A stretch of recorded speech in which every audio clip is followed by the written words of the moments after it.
नमस्कार मंडळी, स्वागत आहे तुमचं आमच्या चॅनलमध्ये।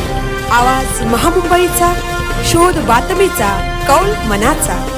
चला तर मग आमचे चॅनल लाईक करा, शेअर करा आणि सबस्क्राइब करा। धन्यवाद।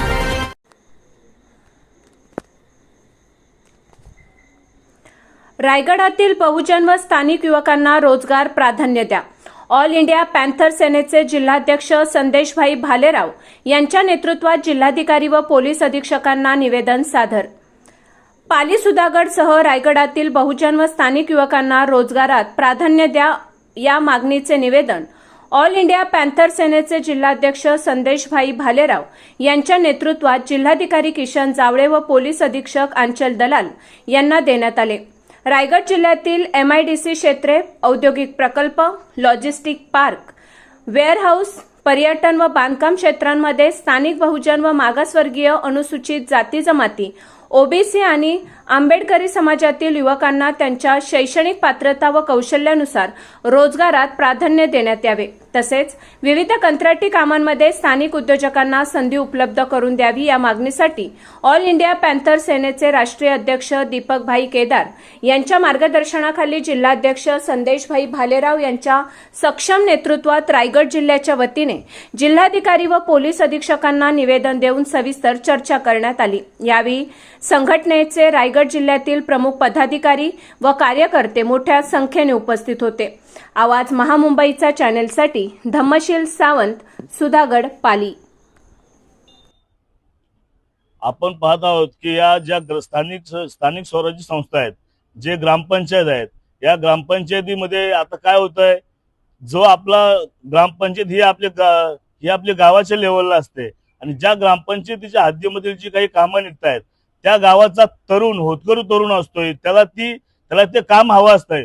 परंतु स्थानिक जे काही ठेकेदार आहेत, जे स्थानिक जे पैसेवाले लोक आहेत, ते बाहेर गावावरून येणार, त्या ठिकाणी कामं करणार आणि तो काम घेणार। म्हणजे तो जो स्थानिक रोजगार ज्या माणसाला पाहिजे, तिथल्या स्थानिक माणसाला तो रोजगार मिळत नाही। त्या स्थानिक रोजगाराचा प्रश्न हा फार मोठा आहे।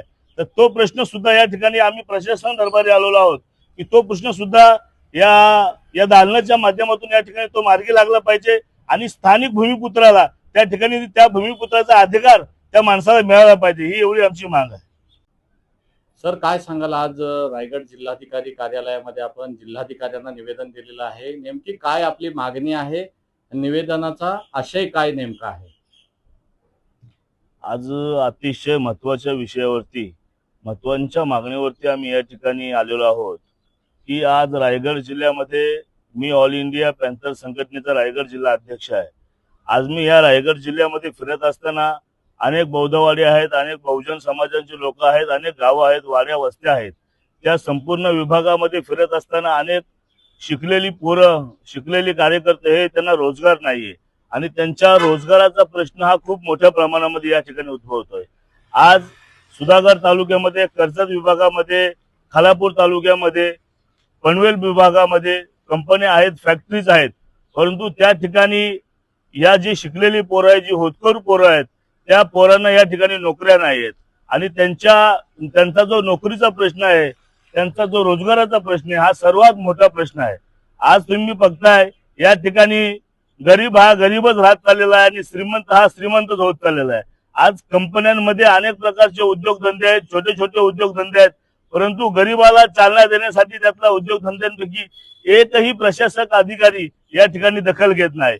मी अनेक दिवस झालेले आहेत त्या विषयावरती मांडतोय की जिल्हाधिकारी आहेत, या ठिकाणी SP मॅडम आहेत, आम्ही त्यांच्यापर्यंत आज निवेदन घेऊन यासाठी आलेलो आहे की जे स्थानिक लेवलच्या ज्या कंपन्या आहेत, त्या कंपन्यांमध्ये जे आमची वेल एज्युकेटेड पोरं या ठिकाणी आहेत, त्या मुलांना रोजगार मिळाला पाहिजे। रोजगारामधून त्यांना त्या ठिकाणी धंदा उपलब्ध झाला पाहिजे, जेणेकरून जे ऍक्सिडेंट वाढलेले आहेत सुधागड तालुक्यामध्ये, या रायगड जिल्ह्यामध्ये जे ऍक्सिडेंटचं प्रमाण वाढलेलं आहे, तर ऍक्सिडेंटचं प्रमाण ह्याच्यामुळे वाढलेलं आहे की सुधागड तालुक्यामधून खोपोली, पनवेल, पुणे, लोणावळा या सारख्या ठिकाणी पोरं अपडाऊन करतायत, मोटरसायकलवरती येतात जातात आणि तो रहदारीचा रस्ता मोठ्या प्रमाणात, त्या रस्त्याला रहदारी वाढल्यामुळे त्या ठिकाणी ऍक्सिडेंट होतात। आज नवीन या ठिकाणी जी तरुण मुलं आहेत, जो घर चालवणारा जो युवक आहे, जो कमावणारा आहे, जर तो कमावणारा युवक जर आज घरामध्ये जर त्याचा ऍक्सिडेंट झाला, तर तो मृत पावला, तर त्या घराची अवस्था अतिशय बिकट होते. त्या घराकडे कोणाचं लक्ष जात नाही. त्या घराची जी काही भिंत आहे ती भिंत पूर्ण ढासळते.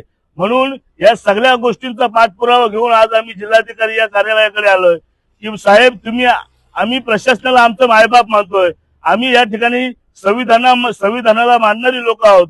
आज आम्ही अशी मागणी करतोय की आम्ही कंपन्यांमध्ये जो आमचं शिक्षण आहे त्या शिक्षणाप्रमाणे या ठिकाणी आम्हाला रोजगार द्या. त्याचबरोबर आम्ही जी मागणी करतोय ती कोणाकडे आम्ही खंडणी मागत नाही, आम्ही आरेदेवेची भाषा करत नाही.